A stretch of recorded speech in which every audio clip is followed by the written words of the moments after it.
Hello, hello, and welcome to the weekly energy weather report with me, Irina, energy alchemist and spiritual life guide. It is my joy to be here and give you a little insider look at what to expect from the energetic weather up ahead. So let's just kick off with there's a full moon this week on Friday. Very exciting, full moon in Aries.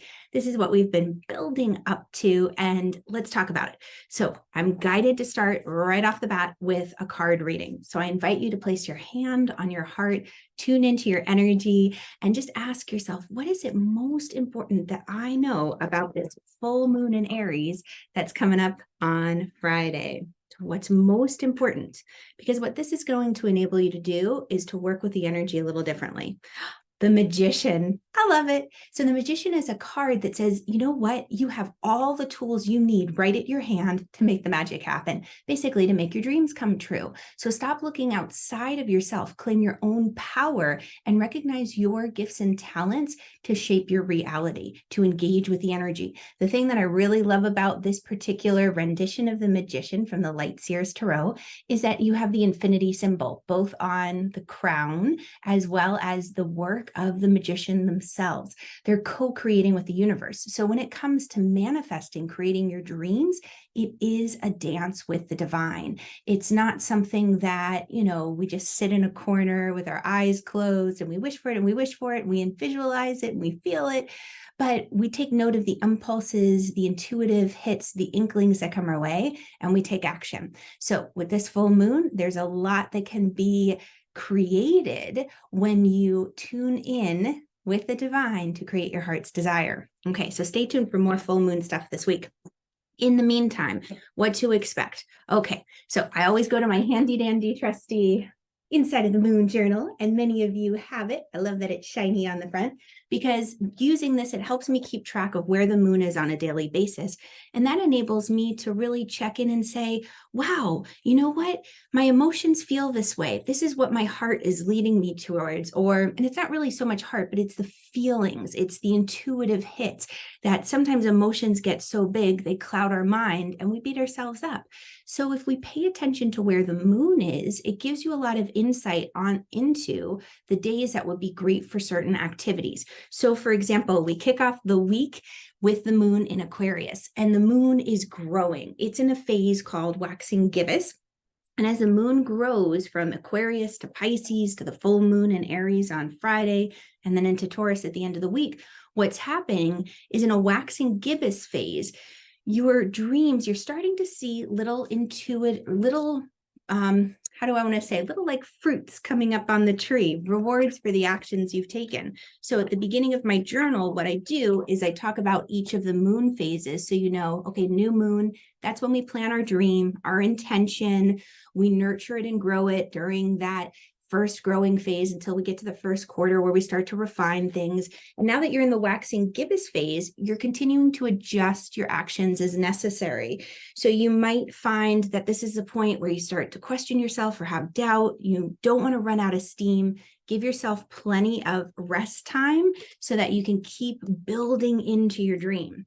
Now, with the moon in Aquarius, where we're starting off with it, the biggest thing that I want you to be aware of, when I lost my page there, is that Aquarian energy is a type of energy that allows you to rise above and detach from the chaos and the emotional fray. So if there is something that you have to do where it might feel like, oh, I just felt too overwhelmed by emotions, I felt too close to the situation, I couldn't get past my feelings, today's the day to have that conversation, and Tuesday as well. And then as you go into the rest of the week and we get to Pisces is definitely more about feeling that energy and the emotions. Pisceans are naturally intuitive and psychic, and they feel to such great depths. They're very empathic. So Piscean energy on Wednesday and even into Thursday, you might find, okay, I need to make room and space for my feelings. Maybe you need some time with music, some time alone, just some space. It might be a tougher day to be out in crowds. Monday and Tuesday, if you have a lot of errands to run with the moon in Aquarius, you're going to find that it's easier to be out in the fray in the mix of people. Also, you might find new innovative creative solutions. But Wednesday and Thursday, I'm going to encourage you spend that for more reflective, meditative time, especially as we get ready for the full moon. Tune in to intuitive downloads. Am I on the right path? Is there any adjustment that needs to be made as I'm bringing this dream into being? And then come Friday with the full moon in Aries. Aries is an energy that's bold and passionate. Go for it, it says. So with that full moon, I encourage you, some of the rituals that I use from inside of the moon in order to harness those energies. What I do is, this is a dateless journal. So you can start and stop anywhere you like. Heck, you could even pick up during the same month in different rhythms if you want. But every month has a sacred geometric shape. And the one that matches the process that I'm in right now is a Sri Yantra. So for me this week with the full moon and throughout the week, the sacred ritual that I'm going to practice is focusing and meditating on the Sri Yantra. And I have information about what is the Sri Yantra, how to work with it, how to incorporate it. Because when I set up my week in this way, where I can see all the phases of the moon, and I know I'm in a week of adjustment, I'm tweaking, I'm fine-tuning things as I'm working towards my dream. I'm going to make sure that I maintain and protect my energy midweek because it's a point where I might run out of steam. And I also, because if we plan to fail, we fail to plan, I set my intention for the week. And my intention this week really is to mind the gap or to pause the gap. And even before I looked to see where the moons were, intuitively, I felt drawn to that. So know that you'll find as you use this process and system that you'll feel into exactly what you need for the week. So my top 3 things, I list them, the crystal I'm using with the week, which I also give suggestions in the journal of what to use. My ritual, I mentioned, it's a focal point meditation on the Sri Yantra. And then how am I going to feed my spirit or nourish my soul? I'm going to go for walks. So what this does is I can wrap my week and plan it around the intuitive energies all around me.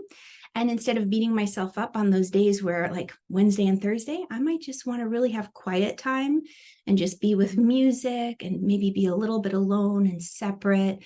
I'm not going to beat myself up that I'm not going to networking events or really trying to be big and bold. That'll be Friday with the full moon. And this full moon is a super moon because it's one of the closest moons that we're having to Earth. So get out there at moonrise to see how bright and big and bold and beautiful it'll be on the horizon. Super moon just means the moon intensity. We're going to feel it. It's going to be amplified a little bit more. It's closer to Earth, so the gravitational pull is bigger. All right. Thanks so much for tuning in. Tune in every week at 9:30 for the Energy Weather Report on Mondays. And hey, if you don't have your Inside of the Moon journal, what are you waiting for? Click the link around the video to grab it. And I have exciting news that will support the journal for those of you who want to go deeper with it. All right. Lots of love. Catch you on the flip side, guys. And hey, make sure you share this with a friend too who could benefit from this little weather report. Bye.